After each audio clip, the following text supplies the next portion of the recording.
My name is Sarah Miller. I'm 32 years old, and this is the story of the Thanksgiving that changed everything. Imagine standing at the door of the home you've known for 24 years, listening to your parents tell you that you're not welcome at the family table because blood comes first. After decades of being their daughter, suddenly you're just the charity case they took in. But what they didn't know, what nobody knew, was that their own mother had already made a choice that would flip our entire family dynamic upside down. Before I continue with what happened that day, please take a moment to like and subscribe, but only if this story truly resonates with you. I'd love to know where you're watching from and what time it is in your part of the world. Drop a comment below. Now let me take you back to that morning. It was supposed to be just another Thanksgiving, another year of helping Mom prepare her famous cranberry sauce while Dad carved the turkey. I had no idea that by sunset, I'd own everything they thought was theirs. You need to understand something about my place in the Miller family. I was 8 years old when my birth parents died in a car accident. No relatives to take me in, no inheritance to sweeten the deal, just a scared little girl with a garbage bag full of clothes and a teddy bear named Mr. Buttons. Robert and Patricia Miller adopted me 3 months later. On paper, I became their daughter. In reality, I was the living, breathing tax deduction who happened to sleep down the hall from their real daughter, Jessica. The reminders were subtle at first. Jessica got her mother's eyes, they'd say at family gatherings, while I stood there obviously different with my auburn hair in a sea of blondes. Blood is blood became Robert's favorite phrase whenever Jessica and I competed for anything: attention, resources, opportunities. By high school, the pattern was crystal clear. Jessica needed a car for her 16th birthday, brand new BMW, when I turned 16. Sarah, you understand we need to be fair. The bus builds character. Jessica wanted to study art history at a private college that cost $60,000 a year. Follow your dreams, sweetheart. When I got into Northwestern for accounting, state school is more practical, Sarah. We shouldn't spoil you. But here's the thing. I made state school work, graduated summa cum laude, passed my CPA exam on the first try, and guess where I ended up working? Thompson Industries, the family company, the one Grandma Dorothy built from nothing in 1962. For 8 years, I've been the company's chief financial officer. Not because I was family, God knows Robert reminded me weekly that I was there despite not being blood, but because I was damn good at my job. While Jessica floated through the marketing department, arriving late and leaving early, I was pulling 12-hour days restructuring debt and finding tax advantages that kept us profitable. The photo wall in the executive hallway told the real story. 3 generations of Millers, all blonde, all smiling, all connected by blood and privilege. And then my corporate headshot, hung slightly apart, like an afterthought someone remembered to include for legal reasons. Every family photo had me standing slightly apart, like a guest who stayed too long. Want to know the real kicker? In 2019, Thompson Industries was 48 hours from bankruptcy. Robert had made a series of terrible investments: crypto ventures he didn't understand, expansion into markets we couldn't sustain. The board was ready to sell to our biggest competitor for pennies on the dollar. I worked 96 hours straight that week, restructured our entire debt portfolio, negotiated with 17 different creditors, and somehow convinced our biggest client to advance their annual payment. I saved the company, not Jessica with her Instagram marketing campaigns, not Robert with his golf course networking, me, the outsider. The following Monday, Robert called a company meeting. I want to thank everyone for weathering this storm, he said, looking directly at Jessica, especially my daughter, whose innovative marketing strategies kept our brand strong during these challenging times. I stood in the back of that conference room, invisible, while Jessica took a bow for work she didn't do. Later, when I confronted Robert in his office, you know what he said? Sarah, you should be grateful we gave you a home. Not everyone would have taken in a stranger's child. A stranger's child, after 24 years. That same month, Jessica was promoted to Executive Vice President of Marketing. Her qualifications? She was a Miller. Her salary? Double mine.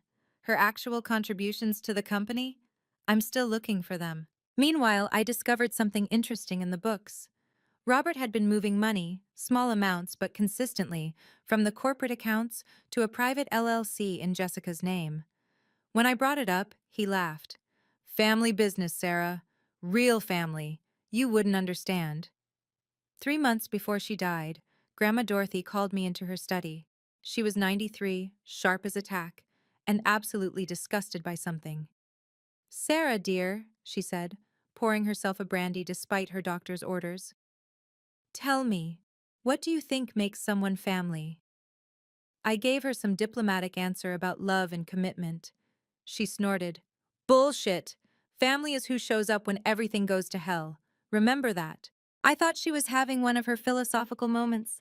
Grandma Dorothy was known for those random pearls of wisdom between complaints about her arthritis. I had no idea she was trying to tell me something much more specific. You should be grateful we gave you a home, became their favorite reminder. Fast forward to 3 weeks before Thanksgiving.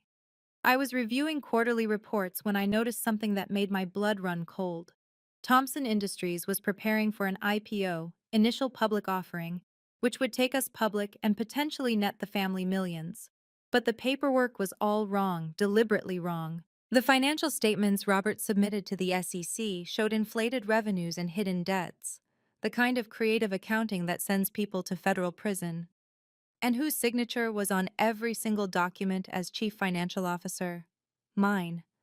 I hadn't signed these papers, but there was my signature, perfectly forged, on documents claiming our revenue was 40% higher than reality. If this went through and the SEC investigated, when they investigated, the paper trail would lead straight to me, the adopted daughter with access to all the financial systems, the convenient scapegoat. I confronted Robert immediately. His response chilled me. Sarah, you've been under a lot of stress. Maybe you signed these and forgot? It happens. Besides, who's going to believe you didn't know? You're the CFO. The trap was elegant in its simplicity. If I stayed silent, I'd be complicit in securities fraud. If I blew the whistle, it would be my word against the entire Miller family. An outsider accusing blood relatives of conspiracy? I could already see the headlines. Ungrateful adopted daughter attempts to destroy family who saved her. That night, I couldn't sleep. I ran through every scenario, every possible outcome. Best case if I stayed silent? I'd keep my job but live under Robert's thumb forever, knowing he could destroy me with one phone call to the FBI. Worst case? 3 to 5 years in federal prison when the scheme inevitably collapsed. But then I found an email in my personal inbox, sent from Jessica's account but clearly meant for Robert. She'd clicked reply all by mistake. Dad, Sarah's getting suspicious about the IPO docs. After Thanksgiving, we should terminate her position. I've already drafted the resignation letter citing personal reasons. Once she's gone, we can blame any discrepancies on her negligence. The paper trail would lead back to me, the convenient scapegoat. They weren't just excluding me from family dinners, they were setting me up to take the fall for their crimes. 2 days after finding Jessica's email, my phone rang at 6 a.m. James Harrison, the family's attorney for 40 years, voice unusually tense. Sarah, I need to speak with you urgently. Not over the phone. Can you meet me at my office? Is everything okay, Mr. Harrison? Just don't sign anything until we talk. Nothing at all. Promise me. The line went dead. Harrison had never called me directly before. All family legal matters went through Robert. Something was happening, and I had no idea what. That afternoon, Robert summoned me to his office. On his desk was a stack of documents and a Mont Blanc pen, his favorite power move, making people sign things with his personal pen like he was doing them a favor. Sarah, we need to streamline operations before the IPO, he said, not meeting my eyes. I need you to sign this transition agreement. It's just paperwork authorizing Jessica to take over some of your responsibilities. Temporary, of course. I picked up the document. Buried on page 7, in legal jargon designed to confuse, a full resignation from my position, effective immediately after Thanksgiving. with a clause preventing me from working for any competitor for 5 years. Another clause: I would assume full liability for any accounting irregularities discovered in the past fiscal year. I'll need time to review this with my attorney, I said. Robert's face darkened. Your attorney? Since when do you have an attorney? We're family, Sarah. Family doesn't need lawyers. Then why is this document 40 pages long? He stood up, using his full height to intimidate me. Sign it now, or don't bother coming to Thanksgiving. Your choice. Mr. Harrison's message was cryptic. Don't sign anything until we talk. I left without signing, but his threat echoed in my mind. Don't come to Thanksgiving? After 24 years of helping Patricia cook, of pretending Jessica's cruel jokes were funny, of smiling through blood is blood comments? The exclusion hurt more than I expected. Harrison finally called back that evening. Sarah, I can't say much due to attorney-client privilege, but Dorothy, she made certain arrangements before she passed. Everything will become clear after Thanksgiving. Just be at that dinner, no matter what they say. Mr. Harrison, they might not let me in. Then make sure there are witnesses. The more, the better. Thanksgiving morning arrived gray and cold. I drove to the Miller house at 9 a.m. like I had for 24 years, carrying my homemade pumpkin pie and the special cranberry sauce Patricia always asked me to make, but never admitted was better than hers. The driveway was packed. Strange. Usually only immediate family came this early. I recognized cars belonging to Robert's brother, Patricia's sister, cousins who typically showed up just for dinner. Through the window I could see at least 30 people already gathered. I knocked and entered through the kitchen door, same as always. Patricia stood at the stove, her back rigid. You're early, she said without turning around. Same time as every year, Mom. The word felt bitter in my mouth. Don't call me that. Not today. Jessica appeared in the doorway, wearing a new dress that probably cost more than most people's rent. Oh, look who decided to show up. The charity case. I brought the cranberry sauce, I said, keeping my voice level. We ordered catering this year, Jessica smirked. Real family sits at the main table. I've sat there for 24 years. Things change. Robert's voice boomed from the living room. Everyone gather round. I have an important announcement after dinner. I moved toward the dining room to set the table, my usual job, but Patricia blocked my path. That won't be necessary. We've hired help for that. The morning crawled by in a series of small humiliations. Every time I tried to help, someone redirected me. Every conversation I joined suddenly died. Cousins who usually hugged me barely made eye contact. It was orchestrated, deliberate. They were all in on something. Around noon, I noticed something odd. James Harrison's Mercedes pulled into the driveway. The family attorney at Thanksgiving dinner? Then I saw him pull a leather briefcase from his trunk. Official business. Why is Mr. Harrison here? I asked Patricia. She finally looked at me, and for a moment, I saw something flicker in her eyes. Guilt? Fear? Business matters. Nothing that concerns you. At 2 p.m., as everyone began moving toward the dining room for dinner, Robert and Patricia intercepted me at the front entrance. Robert's hand pressed against the doorframe, blocking my path. This is for family only, he announced, loud enough for everyone to hear. Real family. The foyer went silent. 30 relatives watched as Robert and Patricia literally blocked me from entering my own home. Well, what I'd thought was my home. You're seriously doing this? I asked, my voice steady despite the humiliation burning through me. On Thanksgiving? Blood is blood, Sarah, Robert said, loud enough for everyone to hear. You were always a temporary arrangement, a charity case we took in. But family business is for actual family. 24 years meant nothing? Patricia finally spoke, her voice cold and rehearsed. You were always temporary. We gave you a good life, paid for your education. That contract is complete. Contract, like raising a child was a business transaction. Jessica pushed between them, holding a manila envelope. Here's your severance package from the company. Dad's being generous. 2 weeks' pay. You have until Monday to clean out your desk. The cousins behind them shifted uncomfortably.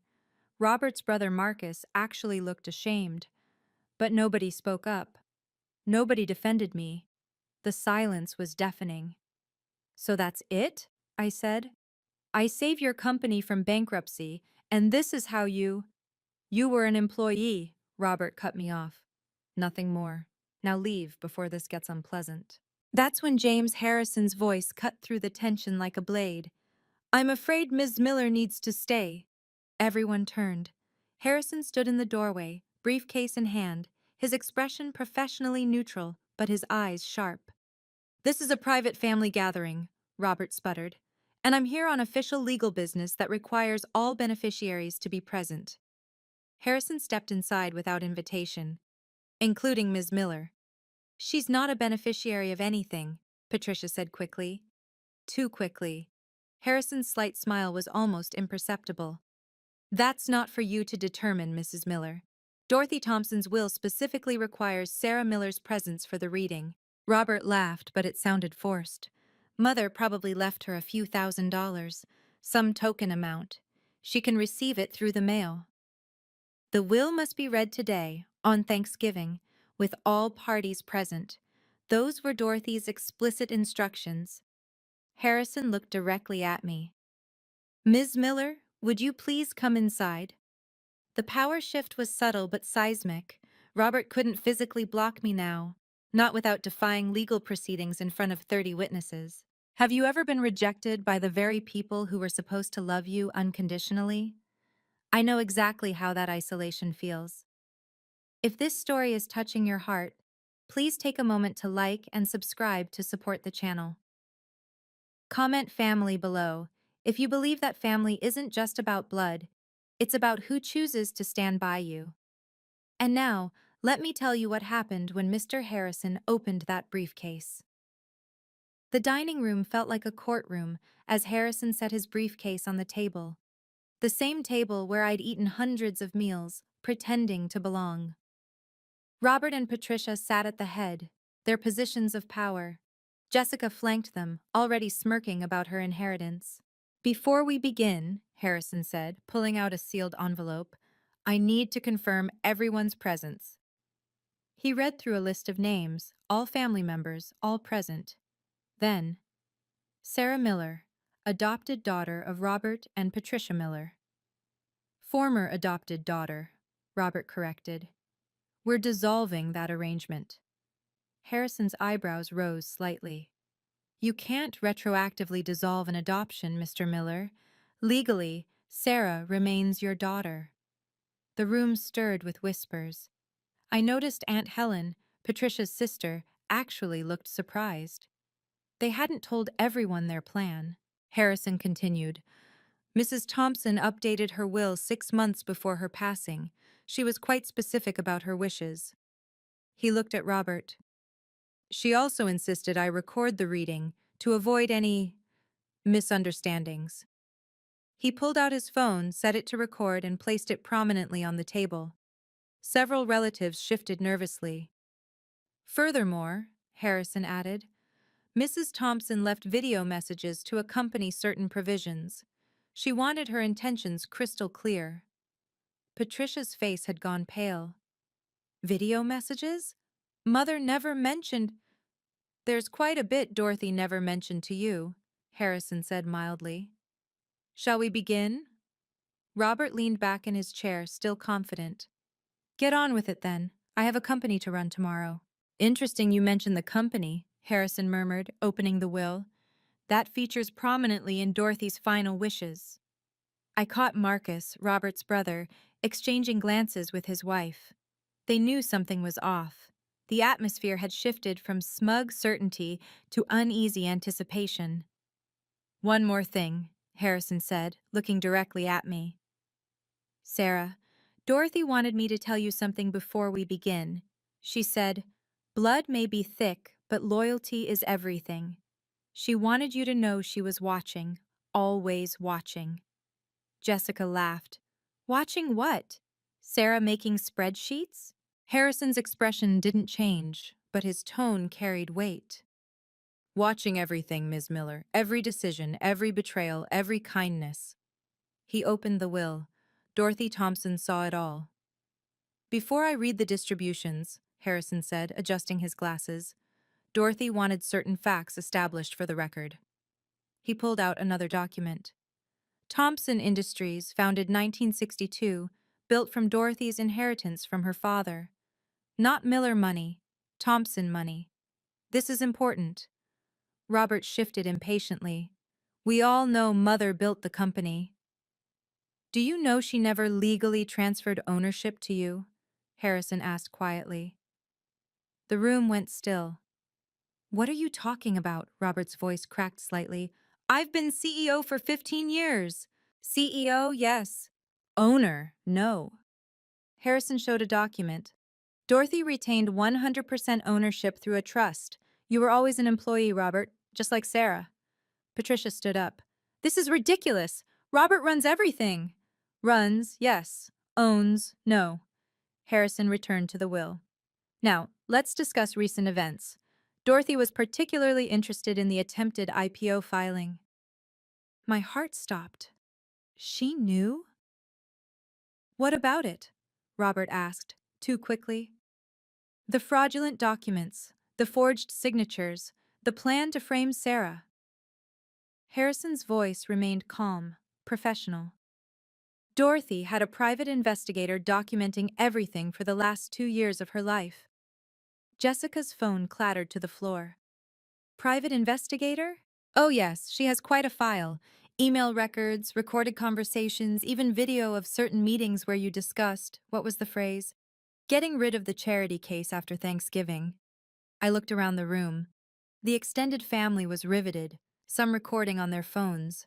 Robert's face had gone from red to white. Mother wouldn't she? Harrison pulled out an iPad. She left a video message about this exact topic. Shall we watch? Before anyone could object, he pressed play. Dorothy's face filled the screen, sharp-eyed and disgusted. If you're watching this, it means I'm dead, and you're about to learn who I really left my legacy to. Robert, you always assumed blood meant everything, but you forgot what I built this company on. Integrity.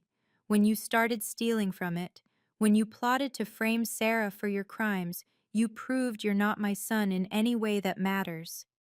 Patricia gasped. She knew? The video continued. I know about the IPO fraud. I know about the forged signatures. I know you plan to destroy the one person who actually saved my company. Harrison paused the video. Should I continue? Or would you prefer to hear the distributions first? Robert stood up, his chair scraping against the floor. This is entrapment, coercion. Mother wasn't in her right mind. Sit down, Robert, Harrison said calmly. We're just getting started. Patricia turned on me, her perfectly manicured finger pointing. You manipulated her. You turned her against us. I hadn't spoken to Grandma Dorothy in 3 months before she died, I said quietly. You made sure of that, remember? You said I was upsetting her with my presence. Jessica laughed, but it sounded hysterical. This is ridiculous. Grandma loved us. We're her actual family. Sarah's just what? Harrison asked. The one who saved the company? The one who worked 18-hour days while you posted Instagram stories from Cabo? She's nobody, Jessica shrieked. A nobody we took in out of pity. Is that so? Harrison pulled out a financial report. Let me read some numbers. Company value when Sarah joined as CFO, $2.8 million. Company value today, $12 million.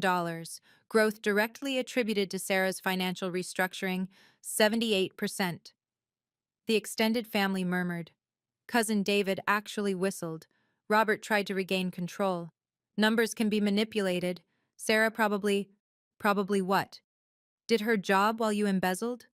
Harrison's professionalism finally cracked slightly. Should we discuss the LLC in Jessica's name? The one receiving $5,000 monthly from company accounts? That's a legitimate business expense, Robert protested. For what business? Jessica's fashion blog with 12 followers? Someone in the back actually laughed. Robert's brother Marcus covered his mouth, but his eyes were dancing. Enough! Patricia stood, gathering her purse. We don't have to listen to this. Robert, we're leaving. Oh, I wouldn't do that, Harrison said mildly. Not unless you want me to read the will without you present. The parts about criminal referrals to the FBI might sound worse without context. They froze. Criminal referrals? Robert's voice was barely a whisper. Did you think Dorothy would let you frame her granddaughter for fraud? The woman who built an empire from nothing? Harrison shook his head. You never knew her at all. Sarah is not her granddaughter, Patricia screamed. She's nothing to us. Harrison smiled then, a real smile. Funny you should say that. Let's discuss what Dorothy thought about who is and isn't family.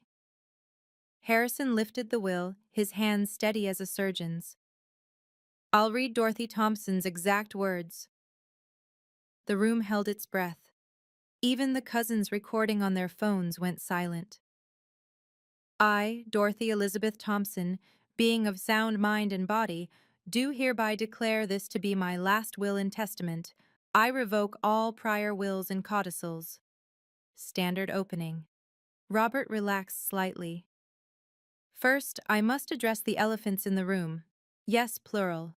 My son Robert has spent the last 15 years believing he owns Thompson Industries. He doesn't. He also believes blood makes family. It doesn't. Patricia gripped Robert's arm. Their knuckles were white. To my son Robert Mueller, I leave the sum of $1 and my profound disappointment. You had everything: privilege, education, opportunity, and you chose to become a thief and a bully. The company you thought was yours? It never was. The money you stole? I documented every penny. This can't be legal, Robert shouted, standing again. I'll contest this. Please do, Harrison said. Dorothy hoped you would.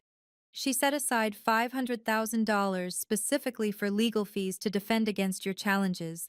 She was quite thorough. He continued reading. To my granddaughter Jessica Miller, I leave $1 and a piece of advice. Instagram followers won't pay your bills when daddy's money runs out. Jessica burst into tears. Real tears this time, not the manipulative kind she usually deployed. To my daughter-in-law Patricia Miller, I leave $1 and the knowledge that I heard every cruel word you said to Sarah when you thought I was napping. Every single one. The extended family was absolutely riveted. Aunt Helen had her hand over her mouth. Marcus was no longer hiding his satisfaction. Now, Harrison said, his voice carrying weight, we come to the primary beneficiary. Robert laughed bitterly. What, did she leave it all to charity? Just to spite us? Not exactly. Harrison looked directly at me. Sarah, Dorothy wanted you to know something. 3 months before she died, she hired that private investigator not just to watch Robert, but to research your background. My background? I was confused. Why? Because she wanted to be absolutely certain her decision was right. What she found confirmed what she already knew from watching you for 24 years. Harrison cleared his throat and read the words that would change everything. To my son Robert, I leave $1 and my disappointment. Harrison's voice rang clear in the silent room. Robert's face went from red to purple. $1? He choked. $1? Let me continue, Harrison said. Robert, you assumed you'd inherit everything because you're blood. But you forgot that blood can be poisoned. You poisoned yours with greed, cruelty, and fraud. The FBI will be interested in your IPO documents. I've made sure of that. She contacted the FBI? Patricia gasped. Not yet, Harrison clarified. That's contingent on Robert's behavior going forward. Consider it incentive to cooperate with the transition. What transition? Robert demanded. Harrison kept reading. To Jessica Miller, my granddaughter by blood but not by character, I leave $1 in this truth. You watched your parents torment Sarah for years and laughed along. You're 28 years old with no skills, no work ethic, and no empathy. The real world will be your teacher now. Jessica's sobs grew louder. Grandma, how could you? To Patricia Miller, Harrison continued, who spent 24 years reminding an orphaned child that she didn't belong. I leave $1 and this message. I saw you steal Sarah's birthday money when she was 12. I saw you give her secondhand clothes while buying Jessica designer brands. I saw it all, and I was disgusted. The room erupted in whispers. Aunt Helen actually moved away from Patricia, as if her cruelty was contagious. This is insane, Robert shouted. Mother lost her mind. Dementia. We'll prove it. Harrison pulled out a medical report. Dorothy had 3 separate cognitive evaluations in her last year, all perfect scores. She also had 2 psychiatrists confirm her mental fitness. She anticipated your moves, Robert. But, but the company, Robert sputtered. If not me, then who? She wouldn't leave it to strangers. Harrison's pause was theatrical. You're right. She didn't leave it to strangers. He looked at me, and I saw something in his eyes. Respect? Vindication? To Sarah Miller, he read, whom I choose as my true granddaughter not by blood but by character, I leave the entirety of my estate, including Thompson Industries, all associated properties, and liquid assets totaling approximately $12 million. The silence was deafening. Then, chaos. What? Robert roared. Impossible! Patricia shrieked. She can't, Jessica wailed. But I couldn't speak. $12 million? The entire company? Harrison raised his voice over the din. There's more! Dorothy left a video message for this moment. He pulled out his iPad again, and Dorothy's face appeared on the screen. This time, she was smiling. Dorothy's face filled the screen, her eyes sharp and knowing even at 93. Hello, everyone. If you're watching this, it means Harrison just dropped what you kids call a truth bomb. She chuckled. Sarah, my dear, I know you're shocked. You shouldn't be. I felt tears streaming down my face as her familiar voice filled the room. 24 years ago, my son brought home an 8-year-old girl who'd lost everything. I watched that little girl grow up in a house where she was never allowed to forget she was an outsider. But here's what Robert and Patricia never understood. That adversity made you stronger than Jessica could ever be. The video, Dorothy looked directly at the camera, as if seeing through time. Sarah, you saved my company while my son was stealing from it. You worked 18-hour days while Jessica posted selfies. You showed up every Christmas, every Thanksgiving, every birthday, despite being treated like hired help. That's not obligation, dear. That's character.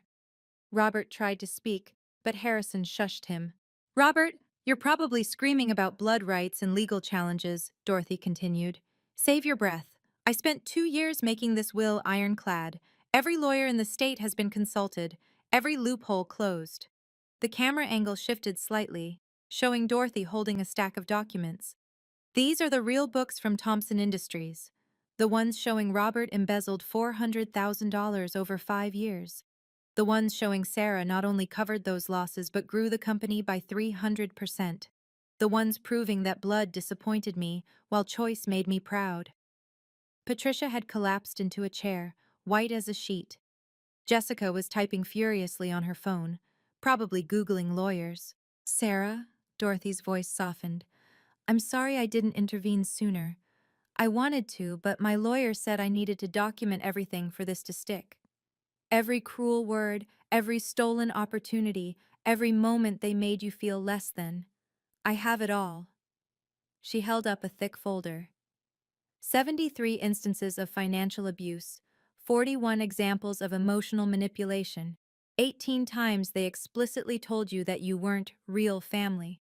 Well, my dear, you were the only real family I had in that house. The video, Dorothy smiled, and it was fierce. You chose to love people who didn't love you back. You chose to save a company that wouldn't save you. You chose integrity when everyone around you chose greed. Blood didn't do that, you did. She looked directly at the camera one last time.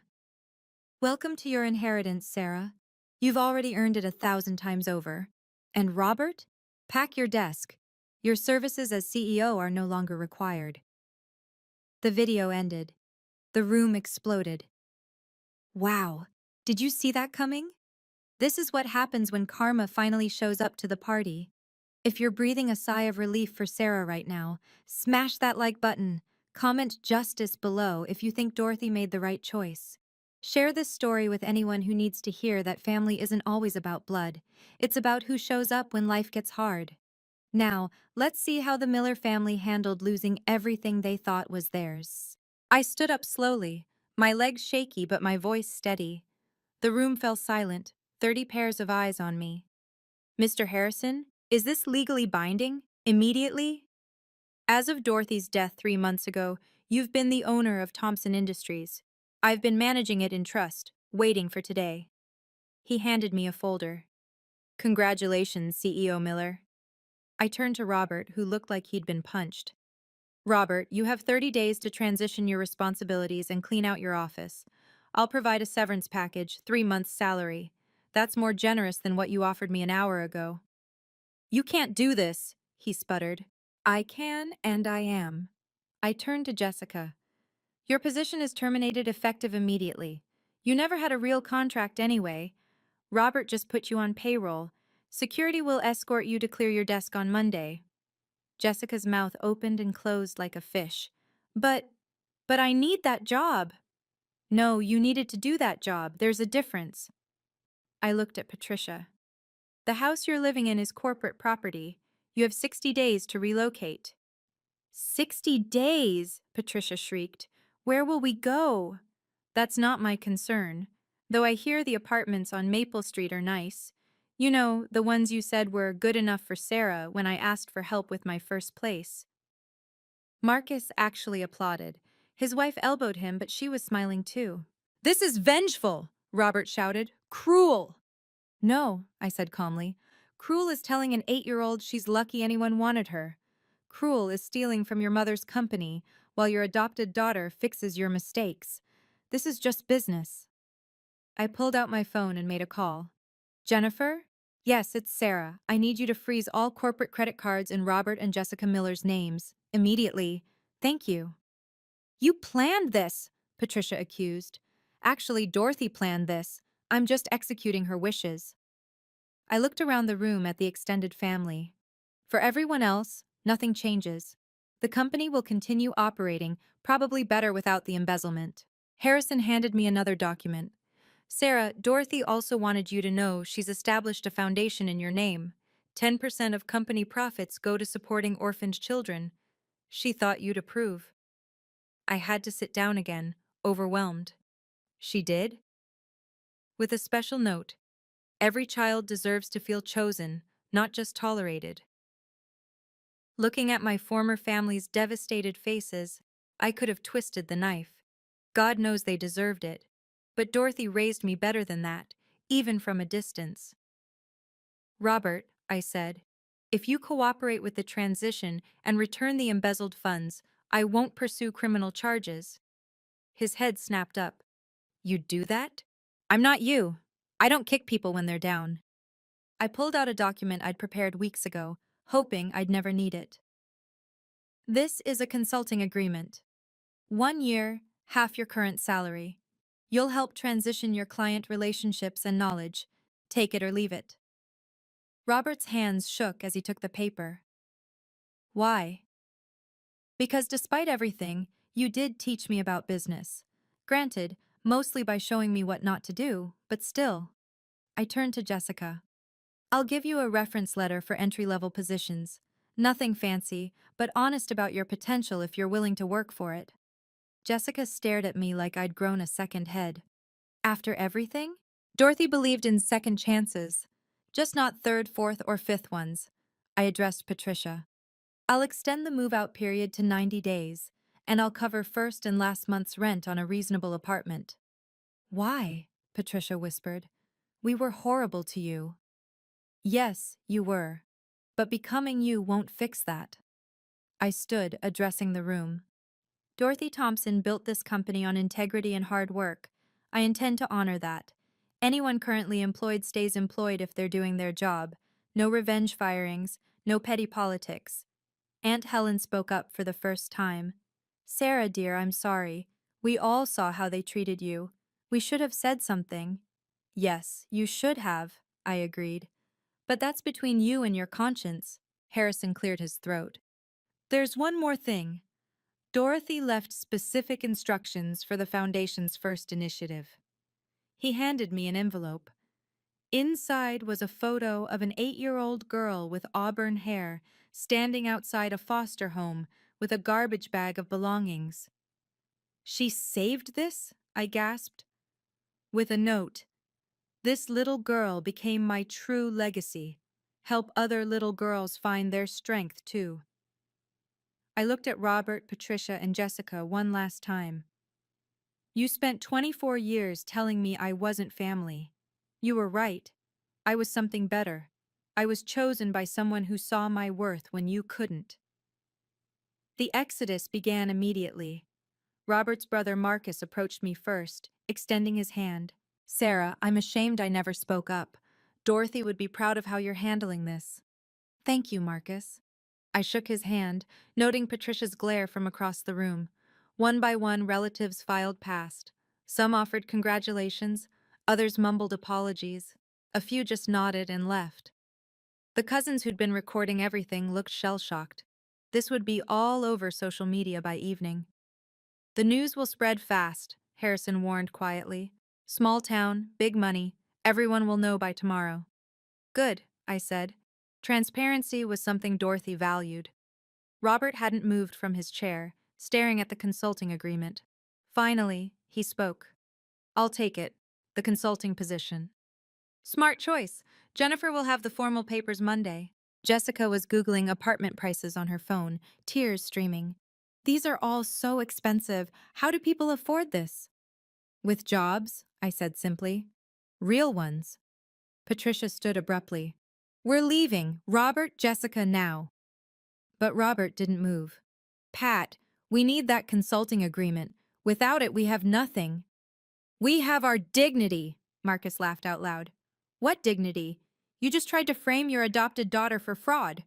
The room tensed again. Patricia's face went scarlet. How dare you? How dare I what? Tell the truth?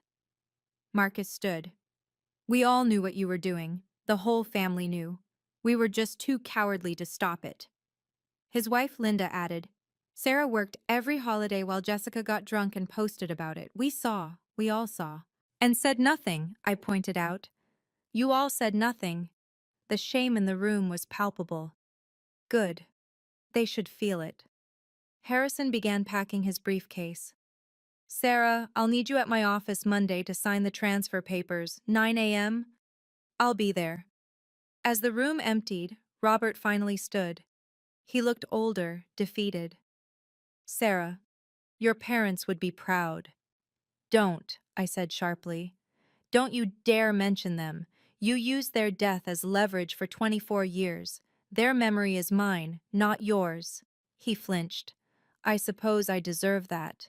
You deserve far worse. Be grateful I'm better than you. The same relatives who laughed at their jokes an hour ago were now asking if Thompson Industries was hiring. 6 months later, Thompson Industries was unrecognizable. In the best way. Our stock value increased 40% in my first quarter as CEO. Turns out, when you stop embezzling and start investing in your employees, companies thrive. Who knew? Robert honored the consulting agreement, showing up every day in a suit that gradually became less expensive as reality set in. He was professional, even helpful, finally seeing the damage his creative accounting had caused. During our transition meetings, he occasionally forgot and tried to give me orders. I'd simply stare until he remembered who signed his paychecks now. The Yamamoto account wants to expand their contract, he told me one Tuesday. They specifically asked for you. They never asked for me when you were CEO. No, he admitted quietly. I told them you were just support staff. The truth had a way of surfacing now that Dorothy's investigation files were open. Every lie, every theft, every manipulation. Documented and verified. Jessica found a job at a marketing firm. Entry level, just like everyone else starting out. She called me after her first month. They made me get coffee for everyone, she said, incredulous. Me! Welcome to the real world, Jessica. I I wanted to apologize for everything. Okay. That's it? Just okay? What do you want, Jessica? Forgiveness? That's earned, not demanded. She was quiet then. How do I earn it? Start by being better, not for me, but for yourself. Patricia moved to Florida to live with her sister. I heard through Aunt Helen that she told everyone I'd stolen her inheritance. Helen, to her credit, started correcting that narrative. Sarah didn't steal anything. She earned what Dorothy freely gave. The foundation Dorothy established in my name had already helped 12 foster children find permanent homes and funded college scholarships for 20 more. Every quarterly board meeting, I displayed their photos, kids who wouldn't be forgotten, wouldn't be temporary. My favorite change? The executive photo wall. 3 generations of Millers had been replaced with pictures of all our employees, every single one, because that's what real family looked like, people who showed up, worked hard, and supported each other. The company stock rose 40% in my first quarter as CEO, became my favorite statistic. Not because of the money, but because it proved Dorothy right. Merit beats blood every time. Today, 2 years after that Thanksgiving, I'm sitting in Dorothy's old office, my office now. The desk where she built an empire holds a photo I discovered in her papers. 8-year-old me on my first day with the Millers, clutching Mr. Buttons, my teddy bear. Dorothy had written on the back, "The day my real granddaughter came home." She saw me from the very beginning, even when I couldn't see myself. Robert still works here as a consultant, though his contract ends next month. We're professional, cordial even, but we'll never be father and daughter.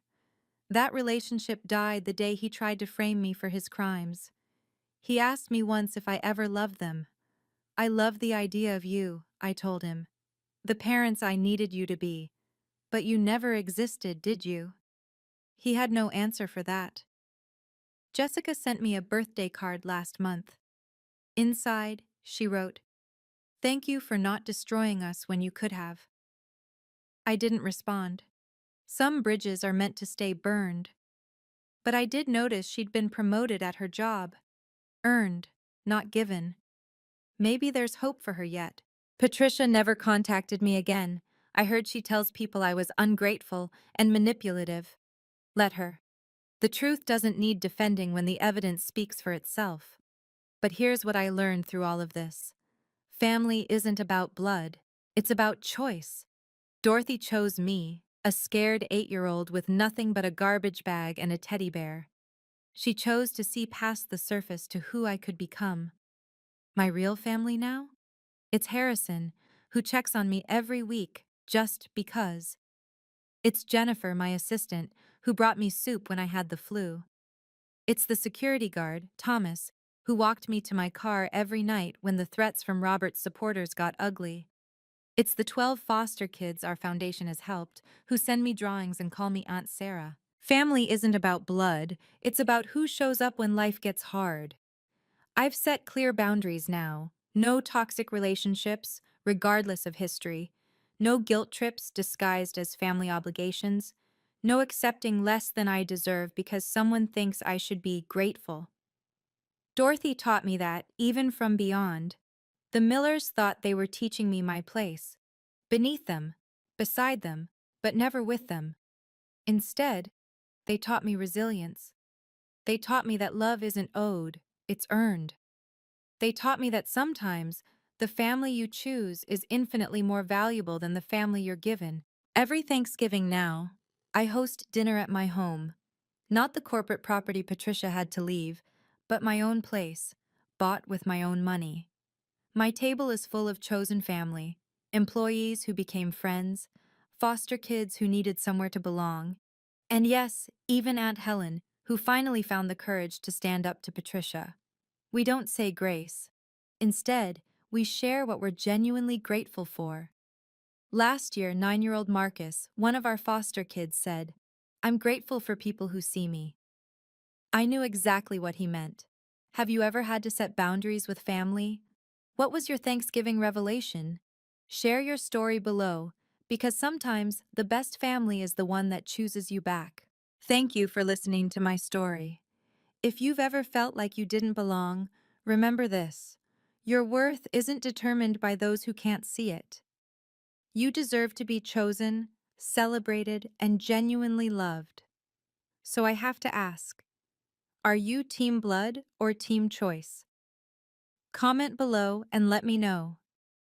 If this story inspired you to set your own boundaries or recognize your own worth, please share it with someone who needs to hear it. Subscribe and hit the notification bell for more stories about justice, courage, and finding your real family. Until next time, remember, you define your worth, no one else.